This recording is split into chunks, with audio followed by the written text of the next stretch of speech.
Welcome to the first Thursday program of 2025. The museum right now is pretty ripped up as we put in new exhibits. We have 3 or 4 rather major new exhibits that are being put together. The museum's also really been busy. We were involved in the Prancer Palooza, the celebration of the 35th anniversary of the release of the movie. Did a lot of work on that, and it was a nice event. Hold on, admitting one more person. But I want to introduce the presenters for tonight. Please do mute yourself if you hadn't already, because I'm going to let Zada and Cecil kind of take over the audio from here, and I'll be muting myself in a moment. Zada and Cecil are both, Zada Bellew and Cecil Wilson are both enrolled citizens of the Pokagon Band of Potawatomi tribe. Zada is a PhD candidate at the University of Wisconsin in Madison. Her research explores Native American business history from the fur trade to casinos, so that covers a lot. She'll be set to defend her thesis come spring of 26. Cecil is the historic research specialist for the Pokagon Band Center of History and Culture. He works out of Dowagiac at the Pokagon Band headquarters there. His work involves an awful lot of educational outreach. I know he's given a presentation at the barn where my wife does a lot of programs, and she said it was great. I know this presentation is very good because it was a form of it was given at the Historical Society of Michigan annual conference in Benton Harbor a couple of months ago, and I saw it and thought this really would be of great interest and moment to the membership of the museum. So without further ado, I'll turn it over to Cecil and Zada. Bonjour, everybody. Zada Bellew Indishnikas, Bodewad Miandao, Mina Pokagon and Yuk, Indabindagwas, Mako'o and Dodem, Raymond and Dochbia, Granger, Indiana, Adayan. So I just introduced myself in Bodewad Mimwen, the language of the Potawatomi. I said my name is Zada. I'm a member of the Bear Clan. I am originally from a small town called Raymond, Wisconsin, but now I call Granger and South Bend, Indiana, my home. I wanted to open by saying Chimigwesh thank you so much to the Region of Three Oaks Museum for hosting Cecil and me today. Thank you also to Nick for inviting us to be part of your first Thursdays. I apologize on behalf of both Cecil and I. If you're a Notre Dame fan, we'll try to make this presentation short and sweet so you can get back to the game. If you're not a Notre Dame fan, Cecil and I would be glad to take more questions. We could stay on the call. We could any other thing than watch that game. But we're just so grateful to be here, and we're really looking forward to sharing what we've learned about Leopold Pokagon with your community. Yeah, Buju, Cecil Wilson, Indijnikas, Bodawad Miandel, Mashiki and Dodom, Pagaganiniok and Dimbindagwes, Bianchi and Dochbia, Historic Research Specialist Eja McChawian. So just like Zada, I said, hi, my name is Cecil Wilson. I am a Turtle Clan member of the Pokagon Band of Potawatomi Indians.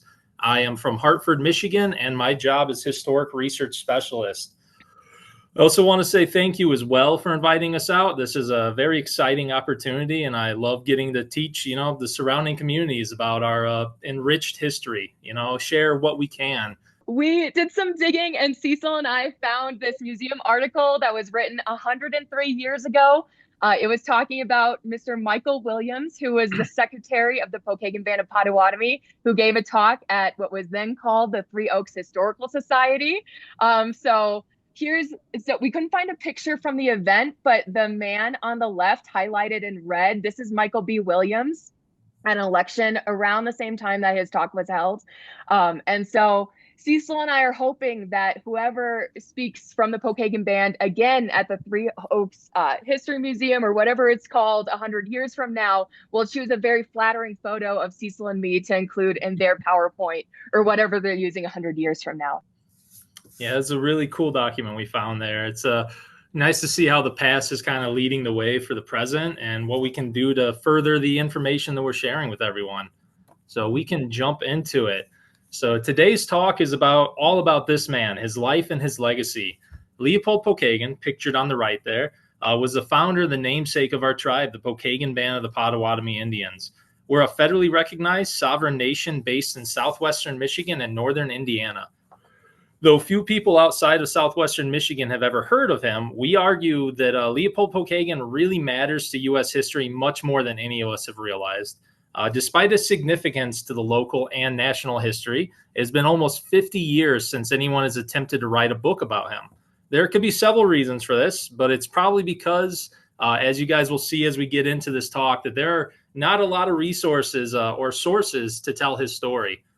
One of the biggest challenges of writing and talking about Leopold is that, to our knowledge, aside from the treaties and petitions he signed, he didn't leave behind any written records of his own.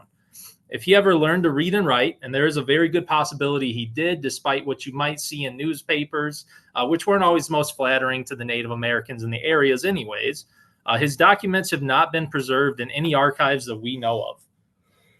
Although all that we know about Pokagon comes either from the oral histories from our own families or written sources from the people who knew him or allegedly knew him. Again, a lot of newspaper sources claim to know a lot about our tribes when they really don't, during his lifetime, or they wrote about him after he was gone, as in the case of a lot of books you might come across.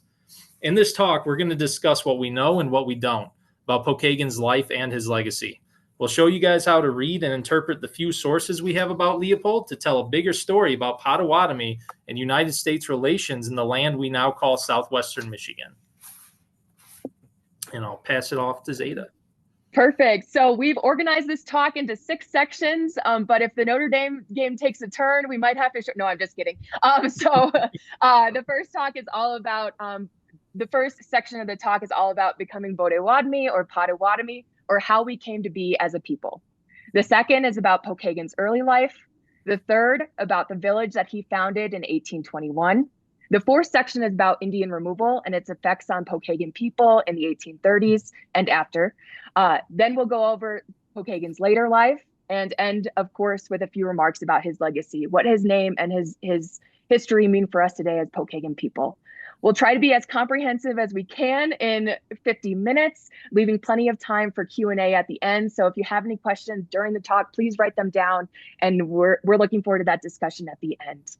And with that, I'll turn it over to Cecil to tell us about migration stories.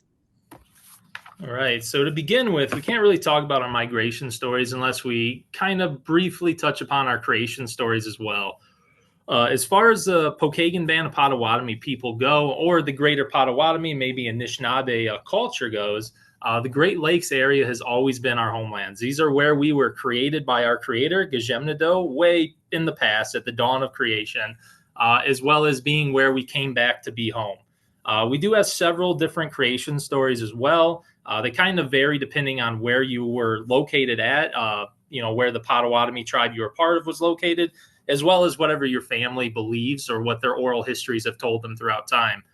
Some of these involve being raised out of Lake Michigan itself. We were molded out of the red clay at the bottom of the lake, as well as some animals with us to be companions. This one's really interesting to me because this one ties really closely to the Meskwaki people in Wisconsin and Minnesota. The word Meskwaki itself meaning people of the red clay. So it's a very similar creation story to them.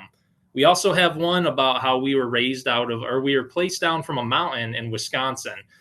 This one would be more tied towards like our Forest County band or Hannahville tribe up in northern Michigan and Wisconsin. This one says that we were placed on Earth from a mountain that would eventually recede. So we assume that this had to have been a glacial mountain of some sort. And as we moved away from this initial place down, we went out east and then we moved back west. The mountains were gone. So we are waiting for Gejemnado or Nanabojo, which is a whole nother story, to come back and lead our people and to see that we are still here.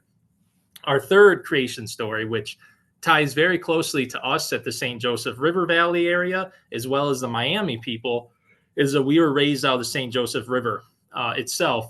For us, that river was known as Sinajwan-Zibe, or place of the Rocky Crossing River. A lot to do with how rough it was before the dam was there to get through there in canoes.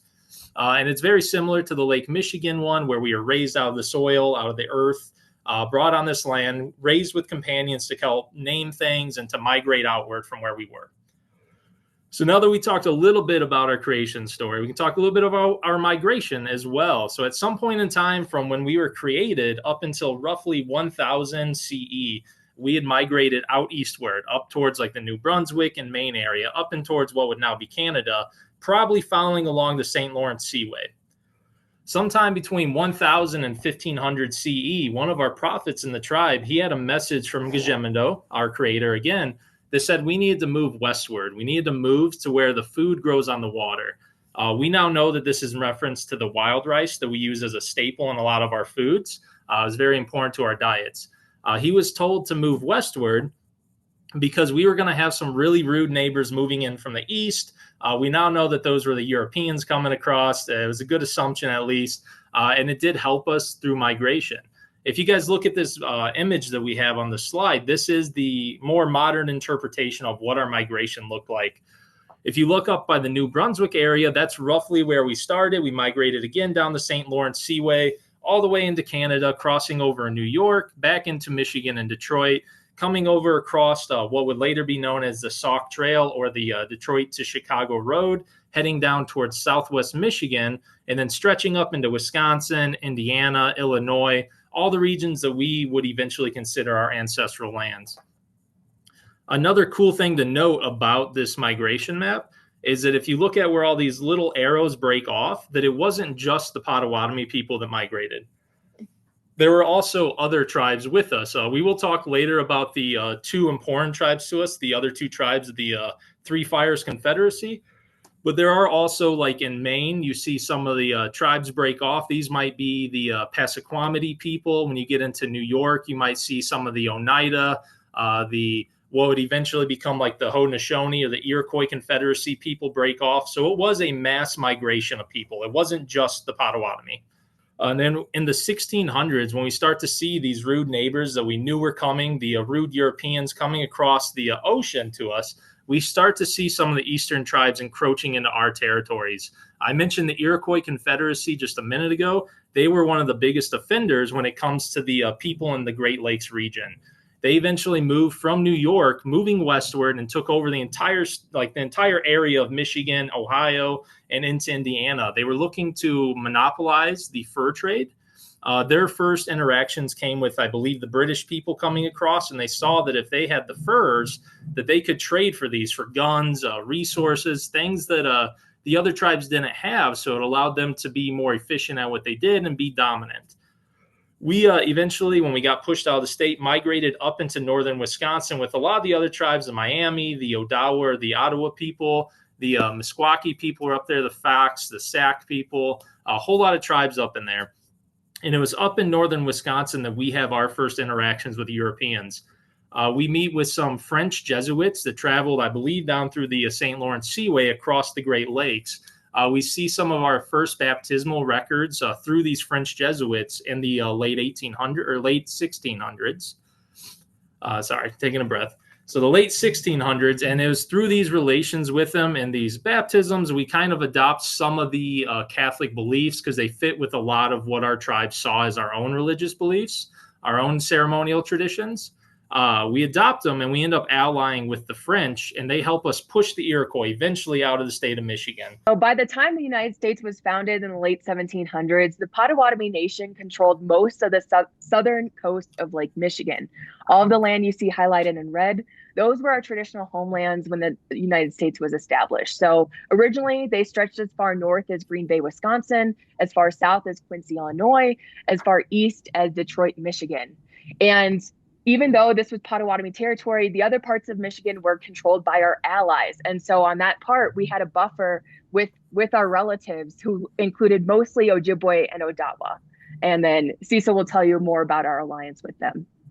All right. So as I mentioned earlier, we kind of, so historically, we weren't always called the Potawatomi people. That was more as we started migrating westward and we started interacting with more Europeans and more tribes, and we split apart from the greater tribe. But at one point in time, we had been just one large group with the Odawa and the Ojibwe people, Odawa also being the Ottawa and the Ojibwe being the Chippewa, more modern names for them, or more European, more anglicized names for them than what we know them by. In this Three Fires Confederacy, which is what we would refer to ourselves after we split, but we still kept strong relations with each other, the Odawa people would be known as the keepers of the trade, and they would be like the middle brother in this relation. The Ojibwe were the older brothers, and they were the keepers of the keepers of the traditions, which is why if you see a lot of writings and books written about Anishinaabe people or about like Great Lakes Indians, a lot of the cultures and traditions were kept more up north with the Ojibwe people. So they were able to pass on this knowledge in ways that some of the removed tribes weren't able to.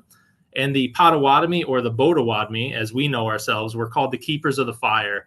These different titles held important roles to our people when we would meet. For the Potawatomi people, we are keepers of the fire because we would do a lot of sacred fire keeping duties, which is a very important portion of any of our traditional gatherings, our traditional ceremonies. Wonderful. Okay, so now let's talk about Leopold Pokagon's early life. Unfortunately, we don't have a lot of information about that. I wish we had more, and we continue to learn more and more every day. But historians and community members believe that Leopold Pokagon was born in the mid-1770s, most likely 1775. We don't know who his biological parents were, but we do know that they were Ojibwe and Odawa. He was not born Potawatomi, which is fascinating and really interesting that one of the most important people in Potawatomi history was adopted into our community. He most likely grew up in northern Michigan near present-day L'Arbre-Croche or Harbor Springs, a place where many Potawatomi, Ojibwe, and Odawa were known to gather, travel, and trade with each other.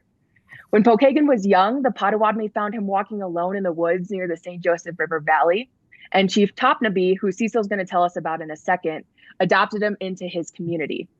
Pokagon was given the nickname Pokagon, meaning the rib, because he was found wearing a rib when he was adopted. Rib in our language also means to shield. And so this double word, the multi-meaning of that word serves an important role in how we tell stories about Pokagon, because later on, as you'll see, he served in many ways as a shield for his community. Like the rib shield the heart, he shielded our people from removal. And so this would come to define Pokagon's role in the years that followed. Because Pokagon was adopted, he had the power to choose his clan. So at the beginning of the talk, Cecil and I identified ourselves by our clans. We were born into our clans. We didn't choose our clan because we weren't adopted. Pokagon did choose his clan, and he chose a politically influential clan at the time. And so when it was time for him to choose his clan, he selected Gitchagumi, meaning the Great Lake clan. Traditionally, the Gitchagumi clan had a lot of political influence within the community, and when he was adopted, his elders gave him the nickname Sakiwanik, meaning the man of the outlet. I do want to say too that Zada mentioned a story about how Pokagon became Pokagon with being found with a rib bone. I've also heard, which that is the most likely story we have. Again, this is a lot of oral history passed down. I also heard once upon a time that he gave the nickname Pokagon because of the way that, like ribs shield an inner body, he shielded his people from removal, which I think is a really cool sentiment to it, but it just doesn't line up correctly historically wise, because he had the name well before he ever became the leader that protected his people. But it's a really cool thought, as well as some rather gruesome stories from the War of 1812, which again are a lot of stories that the locals gave him for how he got his name, just to kind of drum up like distaste towards the Native Americans, because Pokagon was notably very peaceful as far as I've been aware of. So he most likely would not have taken place in any of the wars, let alone to the extent of why they say he got his name there. So just another cool little thing that's also something in our tribe that is discussed upon. So as Zada mentioned, Pokagon was adopted into the tribe. He was adopted by a man named Topnaby, or Dokmabe, as we know him. His name Dokmabe means he who sits quietly. Dokmabe also gets represented with a bear a lot. I'm not sure why that is what happens to him, but he is imaged on the left here. He would be the adopted father of Pokagon, as well as the actual father, I believe, of Pokagon's future wife, Kittis. Zada can probably correct me on that. I'm pretty sure I'm right, but I'm not sure on the family lines there. But he was once known as the principal chief of the St. Joseph River Valley Potawatomi. As I mentioned, we weren't always Pokagon Band. Before the Pokagon Band, we were known primarily as the St. Joseph River Valley Potawatomi, and this would not just include what would become the Pokagon, but all of the tribes, all the Potawatomi tribes that resided around the St. Joseph River Valley area. So he was the principal chief. When the government would come and negotiate with our people, or even, newsletters and historical records from that time period, a lot of them just talk about Topnaby being the primary negotiator or the primary talker for our people, as well as there are a lot of areas in Michigan itself that took his name. I believe there's even a city up north somewhere that's called Topnaby, which makes no sense because as far as we're aware, he never went up to that area, but they just adopted his name to name a city after him. Topnaby was the son of Nanakiba, or Quivering Tail, in Katabwe. Nanakiba was also a tribal leader before Topnaby was. He was the tribal leader during a lot of like the fur wars and everything in the early 1700s, where I think also our tribal leader during the 7 Years' War as well, and then possibly leading up towards Pontiac's Rebellion as well. He would have been our principal chief of the region. Nanakiba was much more of a warlike leader as well. Topnaby is the first one that we'll talk about in the series of tribal leaders that really adopted a more peaceful stance. He saw a way to negotiate for our future rather than fight against it, and saw, because of what happened throughout his life, that fighting against him wasn't always the best way to go about it. And a lot of times that resulted in us losing more than what we had before. His peacefulness was actually very controversial to a lot of the chiefs in the region during the 1700s. Most notably, his own brother, a man named Shabazz, who was very warlike. And if anyone's ever heard of like Chief Five Metals or a Chief Little Turtle, Shabazz was very tight with them, and they were very aggressive and warlike. They took part in the War of 1812. I'll talk about the Treaty of Greenville. They took part in the battle before the Treaty of Greenville, which is how we ended up being included in it.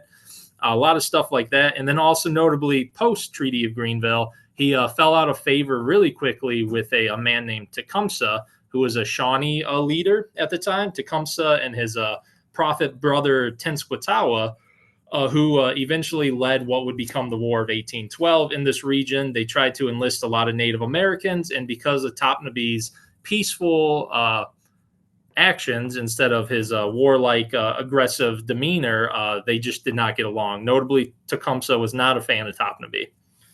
But he was Pokagon's adopted father, and we'll move on to the Treaty of Greenville. I'll cover this section as well. The Treaty of Greenville was the first major treaty that the Potawatomi people were a part of. This one was primarily signed by Topnaby, again, as the principal leader of the St. Joseph River Valley, but we also see names like Five Metals and Shabazz and several other leaders throughout this area that sign it. The Treaty of Greenville takes place directly after what would later become known as the Battle of Fallen Timbers. If you look at the imagery on here, you can see British and Native Americans, but also you can see some like tree stumps and knocked over trees. It's called the Battle of Fallen Timbers because the battle literally took place the day after a giant windstorm came through and knocked over a bunch of trees. This battle took place just westward of what would be later known as, or what would become known as Toledo, Ohio. So right there, like just south of Detroit. So not very far out of what would become Michigan territory.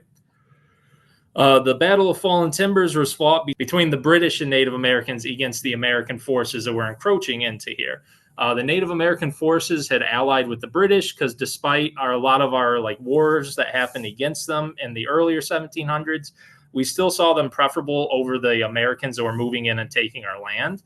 This battle was fought with the American general was a man named General Mad Anthony Wayne. He is who the city of Fort Wayne, Indiana is named after, as well as Wayne State University in Detroit. It was a rout for the British and the Native Americans. It was a complete disaster.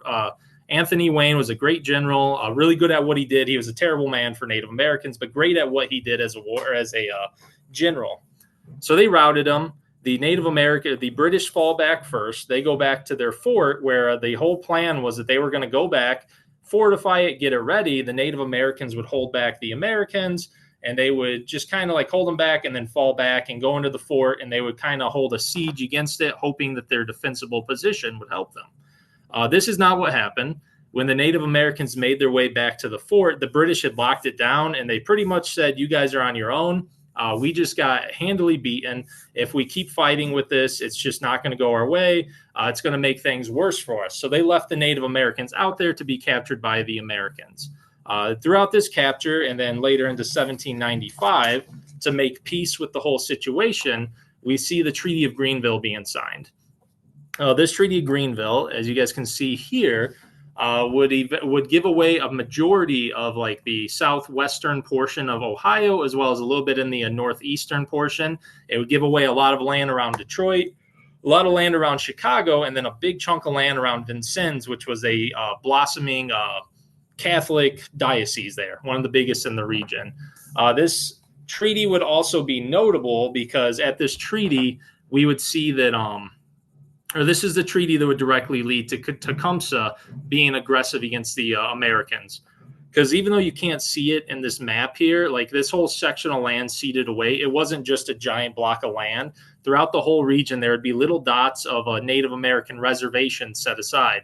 So Tecumseh saw that even though him and his people got to stay where they weren't allowed to go anywhere outside of that without being mistreated or being against what they'd ceded away. So this would lead to Tecumseh being aggressive. He would not like what the Americans were doing. He saw that them taking this land was very much against what we as Native Americans held dear, that if we didn't fight back, it was going to cause us to lose everything. So he proceeded to go forward, rally up a lot of the Native American leaders around there, and try to force through what would become the War of 1812 eventually with his death. But I'll pass it on to Zada for the next portion. Okay, so we're throwing a lot of stuff at you. I guess the summary of what this moment is right before 1821 is for Pokagon and his relatives, they are experiencing warfare, violence, dispossession at rates their ancestors couldn't have possibly believed. From the 1795 Treaty of Greenville onward, they ceded millions of acres of land to the United States. They lost loved ones to disease, warfare, and worse. I apologize, 2 days into the new year, we have a very sad story to tell you. But this was the world that raised Pokagon and his people. And so I'm going to turn now to one of the most important treaties to the Pokagon Band of Potawatomi Indians, and that is the 1821 Treaty of Chicago. So the 1821 Treaty of Chicago, not a lot of people have heard about it, but this was an agreement signed between the United States and the Three Fires Confederacy. So you see here highlighted in red, we see the Odawa, Ojibwe, and Potawatomi nations gathered together to negotiate for land and annuity payments.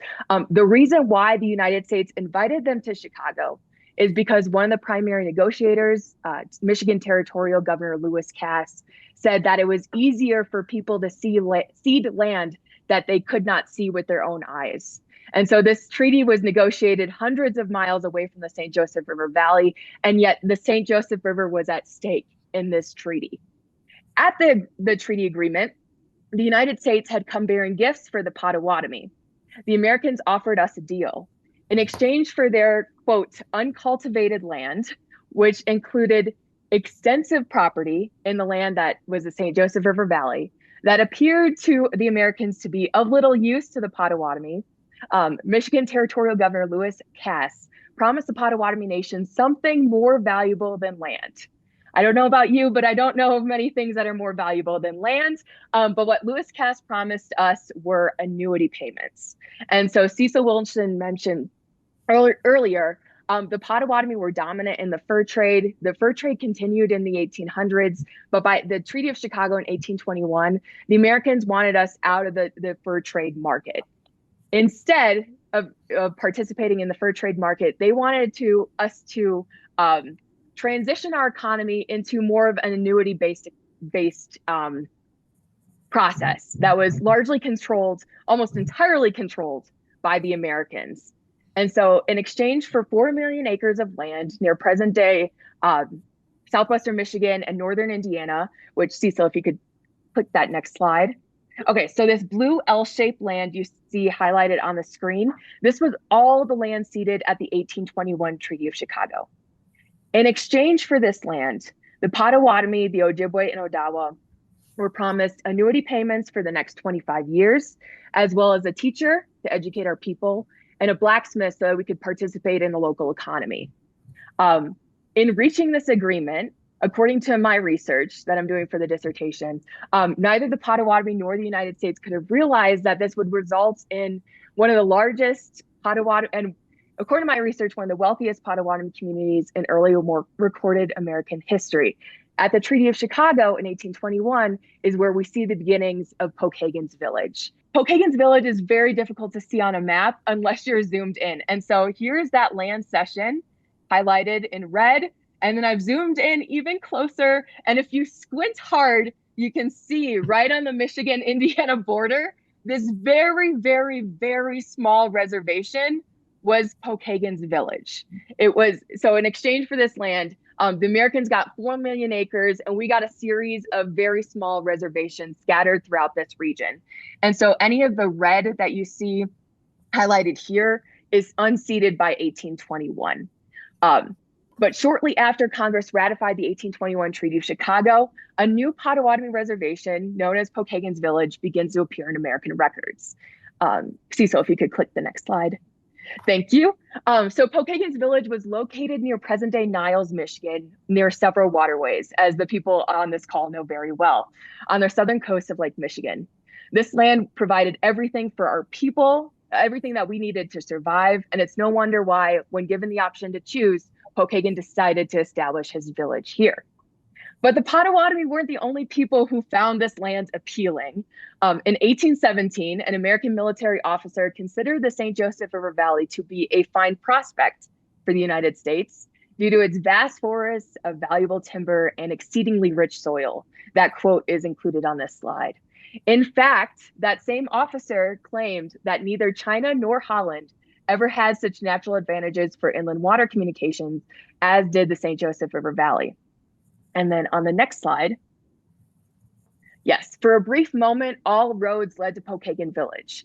Originally, it was located along the Chicago Road, which connected Detroit with Chicago, and later at its intersection with the Michigan Road, which connected Indianapolis to Grand Rapids. So on that intersection, this Potawatomi community had greater access to trade goods and agricultural supplies relative to more remote Potawatomi villages, or those who weren't located at this intersection. We might think this geography was a product of luck or being at the right place at the right time, but this was strategic. According to historian Ben Secunda, the Potawatomi helped establish the Michigan Road to facilitate more traffic to our people, which brought additional goods and services to Pokagon's village. I imagine Pokagon thought that this new location and more traffic would bring travelers and traders to and through his reservation without taking up residency within it. When American negotiators arrived to this region in the 1820s, they encountered an unexpectedly large number of Potawatomi. In 1828, an American surveyor estimated that at least 400 or 500 people called this land their home. So this image that you see on the screen is one of the most important images that we have when talking about Pokagon's village. And it might not seem like a lot, but I'll talk you through what this image is and what it tells us about our people.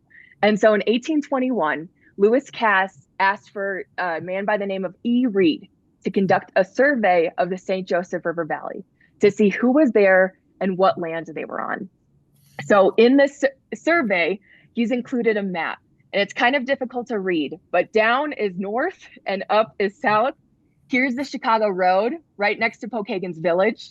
Here's the Indiana state line, and then of course the Michigan state line.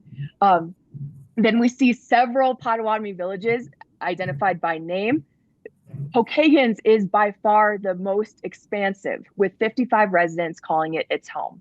And so this to us is a testament to Pokagon's ability to serve a variety of Potawatomi people to help them survive and to serve the needs of the community. According to the surveyor, the estimate of the number of Indians living at each of the villages was far too low. It's most likely that he took this survey during the summer when we would have been off hunting and trading and probably up north. And so he put his best guess, but he estimated that no less than 400 or 500 indigenous people planted their corn here and called this land their home. So this wasn't a wilderness. This wasn't devoid of people or civilization. This was a thriving community by the time the Americans arrived in 1828. So what happened at Pokagon's village is largely a product of a U.S. policy called civilization. And so a lot of people don't know that this policy took place, but between 1819 and 1830, the Americans attempted to live side by side with their Native American relatives by offering them what a lot of 19th century authors will refer to as the gift of civilization. So what civilization meant by that time was anyone's guess, but it most often looked like living in largely agricultural homesteads with a nuclear family, not in wigwams, not in birch bark canoes, learning about Christianity and how to read and write and do arithmetic. And so one of the biggest funders of this civilization program was the federal government. And so that's how we see a lot of these processes taking place. So we see the effects of the civilization policy and its transformation on Potawatomi communities in sketches such as this. And so we can see that the Potawatomi, this is a sketch of a Potawatomi village in southwestern Michigan. And we see a more modern Euro-American log cabin next to a more traditional wigwam. And so we're adopting these Euro-American housing structures. We're fencing in our land. We're trying to use the Americans' understandings of civilization to our advantage to hopefully continue to lead our people and exercise our sovereignty on our own land. Okay, we'll talk a little bit about McCoy. And so Cecil mentioned that our first introduction with missionaries were French Jesuits in the 1600s. By the 1700s, they were largely gone. But in the early 1800s, around the time that Pokagon started his village, Reverend Isaac McCoy started a mission right down the road, or the stream, I guess, the St. Joseph River from Pokagon's village. And so Reverend McCoy served as the agent for Pokagon's village from its founding in 1821 up until 1830. He was a Baptist missionary. He, according to our oral history and the documents that we have from non-Potawatomi people, he wasn't the best person for our relatives. If we were to have an agent at all, we would have wanted that agent to be Catholic, because Pokagon and others at that time were already practicing Catholics. But when we attempted to invite a Catholic to mission in our land, they arrived too late to the treaty negotiation in order to establish that mission. And so instead, we were assigned a Baptist missionary, largely against our wishes. And so we can only imagine the friction that occurred between a largely Catholic Potawatomi population and a Baptist missionary looking to establish a place for himself and his people in this Potawatomi land. Okay, yes, there you can see Pokagon's village, and right down the St. Joseph River is the Caring Mission. And so they were practically neighbors with each other. This single sentence alone gives us a great deal about the value that the Americans had on this land. Not just the Potawatomi valued this land, but according to this survey, Pokagon and his relatives were located on somewhere between 400,000 and 500,000 acres of, quote, by far the most valuable land ever purchased by the government in Michigan. And so even this small reservation and the collection of communities that are here, they were located on valuable land, not just for our people, but for the Americans as well. Pokagon, based on the records we have, was a little bit of a showboat. So this was a more modern sketch of Pokagon and his red wagon. He was known to settlers in the region as someone who often rode around in this very ornate and custom wagon, which settlers called his flaming red chariot. You'll have to use your imagination with us here, because this absolutely does not look like much to us today. But in the early 19th century, this vehicle was the Cadillac of early modern transportation. And Pokagon was so memorable, and so he had such an impact on local history that generations of Americans continued to write about him and his village long after both were gone. He makes an appearance in Johnny Appleseed, of all places. So Johnny Appleseed is said to have known Chief Pokagon. They were friends. He often spent the night in Pokagon's village with his people, and in more than one study. Yeah, go ahead, Cecil. He even spoke to Pokagon in Bodaway-Wadmimwen, the Potawatomi language. And so I've heard of things being as American as Johnny Appleseed, but I haven't heard the same to be true of as American or as Potawatomi as Leopold Pokagon. People like Lewis Cass were advocates for removal because they argued it was in the best interest of Indians to remove them from their land, because it seemed as though the Americans' attempt to civilize Indians was not working. And so if you could cut to the next slide. The Indian Removal Act passed in 1830, and Leopold Pokagon is probably most known for his persistent resistance of the Indian removal policy. And so the Indian Removal Act was passed in late May of 1830. On July 1st of 1830, so less than 2 months later, Leopold Pokagon and 4 unnamed companions, Cecil and I are trying to work on who those companions were, journeyed from their homes in southwestern Michigan to Detroit, Michigan. Their mission was simple. They wanted a visit with the Vicar General of the Detroit Archdiocese to beg the Vicar General to send them a Catholic priest to mission among their people. Pokagon argued that they were Catholic.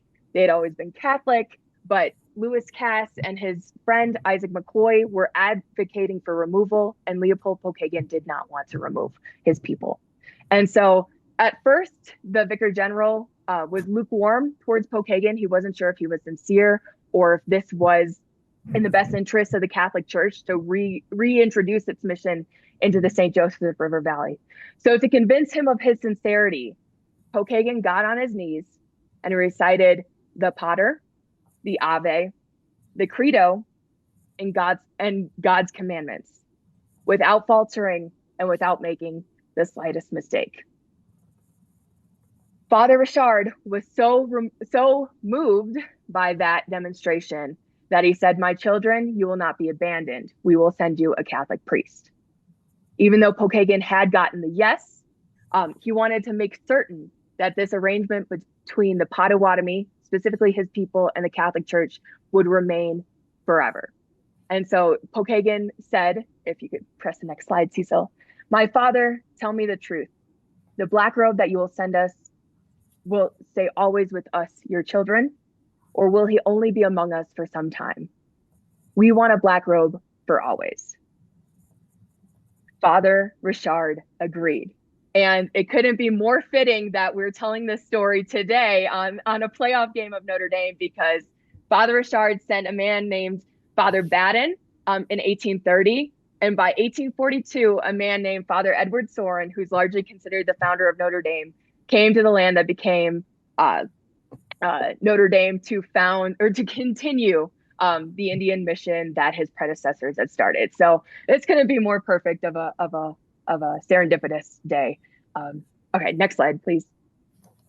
All right, so this is, we don't have time to get into it, but if you'd like to learn more, I'd be happy to answer during the Q&A. This is a image from a baptismal register that took place when Father Baden, so the Catholic priest who returned the land, this is evidence of Leopold Pokagon's baptism, his wife Elizabeth, or Kittes, and then their children too.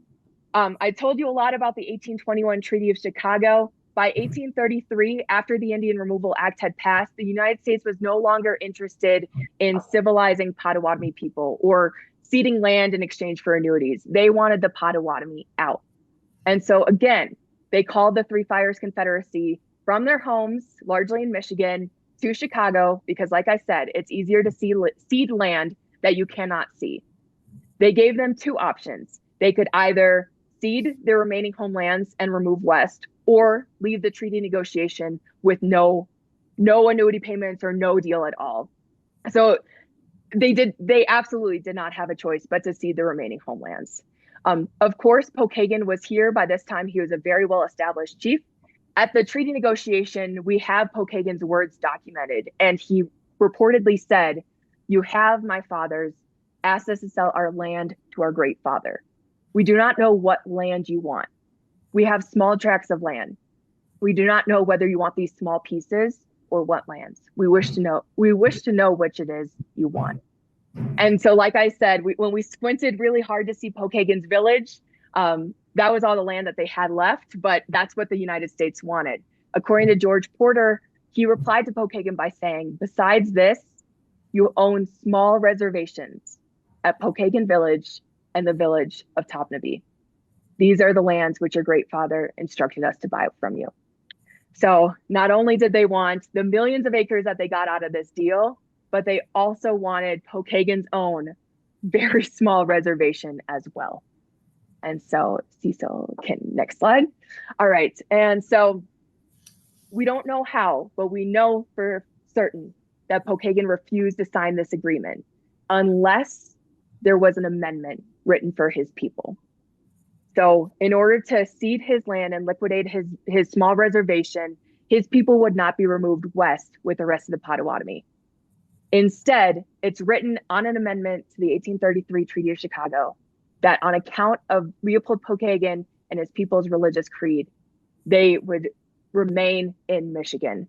Originally, they were supposed to go to northern Michigan, but by the time they were set to remove there, that land had already been ceded in another treaty. And so the people purchased private property in present-day Silver Creek and reestablished themselves on privately owned and publicly taxed lands. As Zada talked about, Leopold Pokagon's efforts are what allowed us to stay in Michigan and to retain a lot of the land that we once called our own, or at least a chunk of the land we called our ancestral lands. A lot of his actions back in the 1830s and 1820s and even 1840s at the beginning of it led the way for a lot of what would become the modern day, the current Pokagon Band of Potawatomi Indians. After all the removals happened and, after we see the Indian Wars in the 1860s, 1870s, we see that the government stripped away tribes' rights to be tribes. And it wasn't until 1934 that they allowed us to become our own sovereign nations again, instead of just being people living on reservations or being forcibly citizens or become forcibly citizens of the United States. The Pokagon Band, unfortunately, in 1934, were not able to become reaffirmed or to get our sovereignty. And it wasn't until 60 years later, on September 21st of 1994, that we actually attained reaffirmation. This was signed into law by Bill Clinton. It had been decades of work in the time before that on to getting this. But it was through these efforts of Leopold Pokagon. We didn't talk about him, Simon Pokagon, all the other leaders leading up until 1994 and where we are today that allowed us to have what we have now, to have this citizen base, to have this land base, to have these services that we can give to our people to help us survive and help us be more of who we are and who we really should be. I feel like that might be a good stopping point if we wanted to jump into, there's our further readings things. Into a Q&A. If anybody does have a question, feel free to unmute yourself. I think we're a small enough group so that people won't trip over each other to do that. Fred, I see you unmuted. Does that mean you have a question? Yeah, Laura does. So Zada, as a fellow Badger, I think you're doing your study on Wisconsin. Can you tell us something? You skipped through a lot of things. Some really great. So tell us one other thing. Tell us one other thing. My question will be: tell us one other thing that you think is really important that you glossed over quickly, but like one other thing that you'd like to point out to us. Maybe going back a few slides. Thank you so much for that question. And I apologize. Like Cecil and I, it's thousands of years of history that we're trying to get into 40 minutes, and we're doing our best. But I would say, I think a lot of the stories that we hear and we tell about removal is that, it was for their own good, or it was necessary in the way of progress, or it was, these were uncivilized people and savage people who were living in poverty. When you look at the history of Pokagon Village, that's absolutely not true. We were exercising our sovereignty as a village. We were allocating resources to at least 55 people, according to survey, though it was probably a lot more relatives than that. We were thriving in our own community. And even when we only had a little bit of land left, the United States still came for that little land. And so it just, regardless of the rhetoric that was happening at that time to push through legislation like the Indian Removal Act, we see these things that do not look like they were when you look at the ground, like on the ground, if that makes sense. It doesn't add up, right? Like yes. what you're finding in your research is clear that wasn't adding up to what was told. And we understand that. And how have you managed to keep the language alive? It was wonderful hearing you both speak it. So back in 2006, we actually lost our last first language speaker of Potawatomi. So it was a very rough time for us. We were very close to losing the language in totality. So sometime in the late 2000s, maybe the early 2010s, our tribe sent 2 tribal members, a man named Kyle Malott and a woman named, I'm blanking on her name. Carla Collins, thank you. They went up into our Forest County band in northern Wisconsin to learn from first language speakers of Potawatomi. So through their efforts, they lived there for, I think, 5 years. And then they came back down to Niles or Dowagiac, Michigan, to further it on there. So a lot of my personal language acquisition came because before I was a historian at our Center of History and Culture, I worked at our Head Start, Zogbagon. So I can tell you my introduction, and I can tell you what grapes and forks and what to sit down and shut up are. I can't do that, but that's my personal experience. But they have done a lot of classes and a lot of just a lot of work. I think they started releasing music videos recently. Kyle Malott will sing the pop culture songs in Potawatomi, and they're absolutely hilarious. I recommend looking them up because he's a great guy. He does not have a good singing voice. So it's so fun to listen to. But, that was my experience. Okay. Have any of the universities taught the language? I'm thinking of my days at Michigan State, and they taught a dozen African languages, but I don't remember any native languages. I know that at least the local one, Southwestern Michigan College, so a community college near us, they hosted a language, as well as Hartford Public Schools over in Hartford, Michigan, where one of our casinos and a large citizen base is. They had language classes.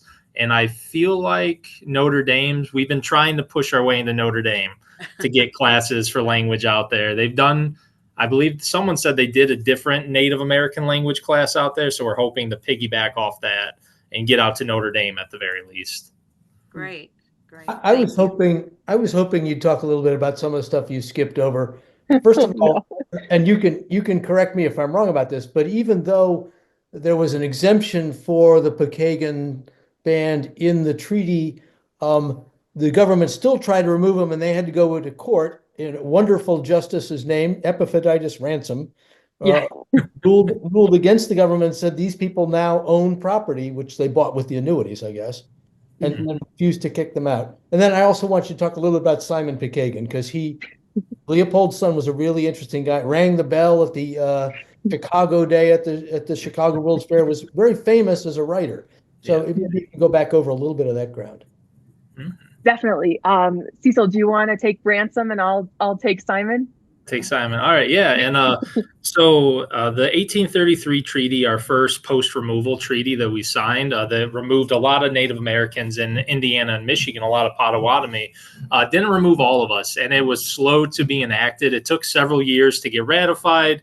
And then there were issues with funds for them to be able to actually start the removal process. So in 1838, they did the first series of removals. We call it the Potawatomi Trail of Death. That was when we first went. That was a lot of the Indiana tribes got removed out west, but that left a lot of the tribes up in Michigan and just a handful of them down in Indiana. So in 1839 and then into 1840, they started pushing further to remove the tribes. This was done by the American government, specifically helmed by General Hugh Brady. He was not aware of the Pokagon Band's exemption from removal. So when he came into Michigan to start the removal process, we were on the docket for him. And Leopold Pokagon knew that wasn't good, that we needed to do something about it. So from our records, he sojourned out to Detroit to try to find an ally out there. And it was through that process of going out there, meeting people, talking to them, that he was able to get a personal opinion from a written opinion from Justice Epaphroditus Ransom, as Nick said his name, really cool name. I do have, again, so this opinion came out in the 1840s. Record keeping wasn't the greatest. It's hard to find. So we have some oral histories from it. And the oral history that I've always held like close to myself, and I just always thought that it was cool, comes from our old director at the Center of History and Culture, Marcus Winchester. And he said that in this letter that Justice Ransom wrote, that allegedly it says, if you ignore this letter and you attempt to remove that group of Potawatomi down there in Southwest Michigan, I will, at the expense of the United States, make the United States Army bring back every single Potawatomi person. bring them back to Michigan and Indiana, and sort out on the government's dime who is supposed to be in Michigan and who is not, to settle it straight. So I've always thought that was just a really cool letter there. I wish that I could see the actual note myself, but again, record keeping is not what it now is 180 years ago. So yeah, and then Simon Pokagon, it was Leopold Pokagon's son, and he was quite a character for his time. He was born in 1830, so the exact same year that the Indian Removal Act was passed. So he literally did not know a world where Indian removal was not possible. He lived until 1899, so just shy of the 1900s. But during his lifetime in 1893, he wrote and published a birch bark pamphlet titled The Red Man's Rebuke. It was also called The Red Man's Greeting. And researchers like Kelly Weisskopf out of Northwestern are trying to understand which one was published first and why. I have a feeling, and a lot of others agree, that the rebuke was published first and then the greeting after. So it's like a softer message. But on the first page, you can Google this. It's all online. But he writes, "On behalf of my people, the American Indians, I hereby declare to you, the pale-faced race that has usurped our lands and homes, that we have no spirit to celebrate with you." And then he was writing at the World's Fair. So the Columbian World's Exposition. No sooner, we can go on. It's 16 pages. It's great. I highly recommend it. But if you'd like to learn more, another Pokagon citizen and scholar named Dr. Blair Morsaw recently published an edited volume called As Sacred to Us, which is about Simon Pokagon's birch bark stories in their context. And so in that, it's an edited volume with a lot of Pokagon voices included in that narrative. And it tells stories about Pokagon, his life, his works. And you can see some parallels between the strategies that Leopold used during his time and when Simon was trying to do during his time. And he's just a very fun character to research. I highly recommend spending 5 minutes with the man and his writings, because he's a trip. But he was known as the Indian Longfellow, I believe, because of how eloquent his writing was as well. Anybody else have a question? So please do unmute and ask. If no one else does, I'll touch on one other thing. You mentioned the roads, the Chicago Road and the cross street that I can't remember the name of. But also, wasn't the Pokagon land really important, because that portage between the rivers was the portage really basically between the Great Lakes and the Mississippi? Am I right about that? My knowledge of portages aren't great. I'm still learning. But based on the evidence that we have from boosters in the area who are looking to settle this area, the water was so important to water is life. Water is everything. It's the basis of all that we have and all that we will be. And so to have access to such an important water source as a small community was invaluable. As well as that Potawatomi app. If you guys use the Mango language app, which it has a broad variety of languages you can learn on there, that's the more modernly supported one that we use. The Potawatomi one, though, that was linked in the chat is really good. And that one's, it's got games on it. It's a pretty fun method to learn through as well. But the Mango one's really good about teaching sentence structure and actually understanding like the cadence and all the present, past tense, animate, inanimate stuff. So it's a very complicated language too. So I apologize in advance if you try to learn it. Here's how some of it sounds. I mean, now it's not working. Sorry. That means it is small. That means it's on sale. There's a discount. Yeah. We're always looking for that. That's an important one for us. Teresa, do you have a question? I see you're on Zada, would you just repeat one more time the reference to the Indian Longfellow? What was the name of the book, and what was his formal name as an author? Yeah, so he was known as, like, in newspapers as the Indian Longfellow, but his name was Simon Pokagon, and his book was The Red Man's Rebuke. He also published a novel posthumously, so 2 years after he died. A novel called The Queen of the Woods shows up. That's kind of a fever dream. If you're looking for a fun like temperance novel, that's worth a read. But in it, I guess the important thing in all of his writings, and this is something that comes up in As Sacred to Us, the new book that's out about him, is Simon Pokagon always took care to insert Potawatomi words or Ojibwe words, which is a similar language, wherever he could, and then to translate that into English. And so as you're reading, you'll read certain words in Potawatomi first, and then you'll get the English translation out of that. And so language preservation was also very important to him. And even though he probably spoke fluent Potawatomi, he knew that there could be a future where his relatives did not or could not.